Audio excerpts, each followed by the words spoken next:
Welcome back! The Elephant Gambit begins with the most popular opening moves: pawn to e4, e5, knight to f3. Now, surprisingly the best move for black to high winning chances, it's not the usual knight c6. It's an aggressive counterplay with d5. In most cases, your opponent will capture the pawn on d5. Occasionally, they might try a different response. We'll cover both options. If then they take the pawn on d5, you don't immediately recapture. Instead, you continue your attack with e4, keeping the pressure on. At this stage, your opponent's knight is at a crossroads, and neither of its options looks appealing. The knight can't move to certain squares because your queen controls them. If the knight ventures to the center of the board on d4, you can capture the pawn on d5 and chase the knight away, keeping the initiative in your favor. Sooner or later, some of your opponents will try queen to e2, aiming to pin your pawn and attack it, hoping to resolve the pressure that way. At this point, you have several options, but the most aggressive is bishop to e7, where you sacrifice the pawn. Letting them capture it sets a clever trap, pushing them into a classic opening blunder. Play knight f6, they move their queen around recklessly, handing you valuable tempos for development. Once your king is in check, you simply block. After the inevitable trade, you bring another piece into play with tempo, further strengthening your position. At this point, your opponent may realize they need to develop their pieces too. A common response is bishop to b5, trying to apply pressure along the diagonal. However, you remain unfazed, fully committed to your gambit strategy. You can allow them to capture yet another pawn. Since you're playing the Elephant Gambit, they might become greedy and continue capturing your pieces one at a time. For example, they may target your rook next, but what they don't realize is that the position is already collapsing for them. It's nearly impossible to defend at this stage. Your next move, rook to b8, intensifies the pressure, putting you in a commanding position. Now let's explore some fascinating variations. For example, consider knight to c3, a move that appears in countless openings and is typically a solid choice. However, in this position, it's a losing blunder. Hard to believe, but true. After knight takes a3, you respond with the surprising move rook to b4. At first glance, it seems unusual, but its purpose will soon become clear. No matter what move white plays next, you follow up with bishop to b7, and suddenly white's queen is trapped with no safe squares to retreat to. The brilliance of keeping your rook on b4 is that it blocks several escape routes for the queen. Your bishop now controls additional key squares, while your knight and other bishop restrict further movement. Adding to white's misery, their own knight on c3 takes away a critical escape square for the queen, making knight to c3 a devastating mistake. If white plays a more accurate move, such as castling, you still have powerful attacking ideas. For instance, you can play bishop to b7 immediately, targeting both the queen and the knight. Alternatively, rook to b6 is an even stronger option, and white will struggle to find a safe square for their queen. Let's say white retreats the queen to a safer square, taking advantage of the fact that the knight no longer blocks it. In response, you can bring your knight into the attack, targeting the queen once again. Depending on where the queen moves next, you can follow up with moves like bishop to a6, attacking the long diagonal, or bishop to f6, controlling another critical diagonal.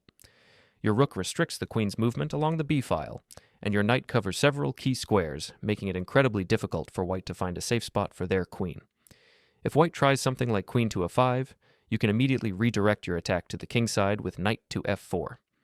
Notice how your knight on f4 creates threats, while your bishop, rook, and other pieces are ready to join the attack. The pressure builds quickly into a devastating offensive. Now, let's consider a typical mistake by white, such as knight to c3, a move that once again loses the game outright. Here you can sacrifice your knight to break open the king's position, and then swing your rook to the king side with a check. After the king moves, you can capture white's queen and easily secure the win. If you want to completely humiliate your opponent, instead of capturing the queen, you can play bishop to b7, threatening an unstoppable mate along the diagonal. For example, if white captures your queen, you deliver bishop takes f3 checkmate, showcasing the dominance of your position. If you prefer a safer approach, there's another clever trap you can set. When your opponent plays queen to e2, pinning your pawn to your king and attacking it, you can simply defend by developing your knight, a more standard move. If they try to exploit the pin, they'll likely play pawn to d3, attacking your pinned pawn once more. Since you can't move the e4 pawn, you respond by capturing their pawn on d5, which simultaneously protects your pawn on e4.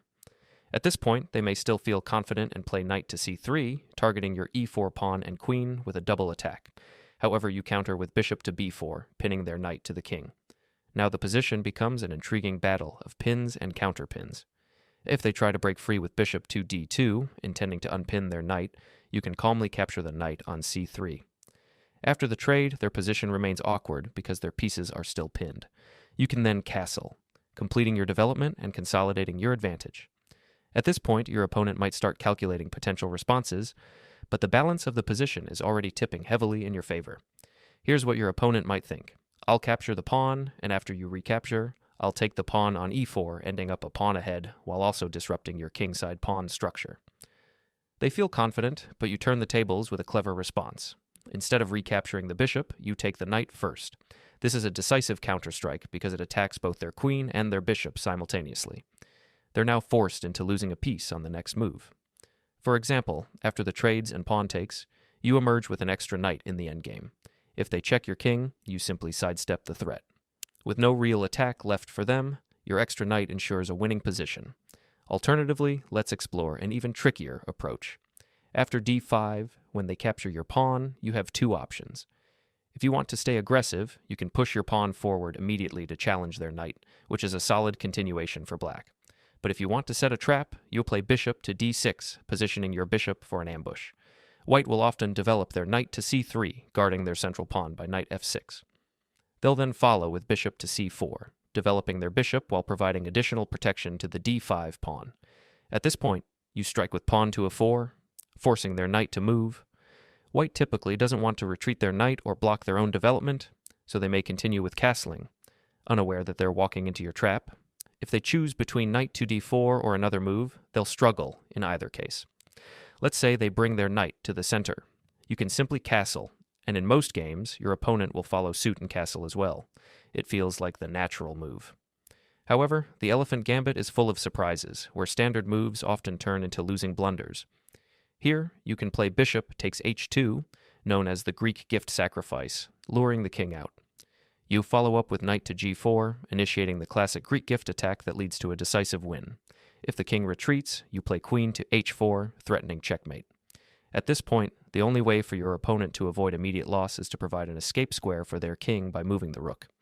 Instead of delivering checkmate immediately, you first capture the f2 pawn, which is now undefended. After queen takes f2, you deliver a few precise checks, leading to a forced checkmate. Some opponents may take an aggressive approach, advancing to counterattack your pawn. However, you simply castle and ignore the threat. This knight can't remain inactive for long. If they continue, they expose themselves along the e-file, allowing you to play rook to e8, attacking and pinning the knight to the king, leading to a winning position. If they try to defend, you can attack again and capture it on the next move. If your opponent chooses to castle instead of preventing the attack, they fall into a devastating Greek gift sacrifice. You can still play bishop takes h2, followed by knight to g4 check, forcing the king to move while your queen sneaks in for the attack. With the knight controlling key squares, your queen finds the perfect angle to strike, ultimately winning the knight. In most cases, your opponent will capture the e4 pawn, believing it's a strong move that also pressures your queen. However, this only helps you reposition it. Now you play queen to h4, then setting up queen to h2, leading to a crushing attack. If you think this video is helpful for you, then like and subscribe. Thanks for watching.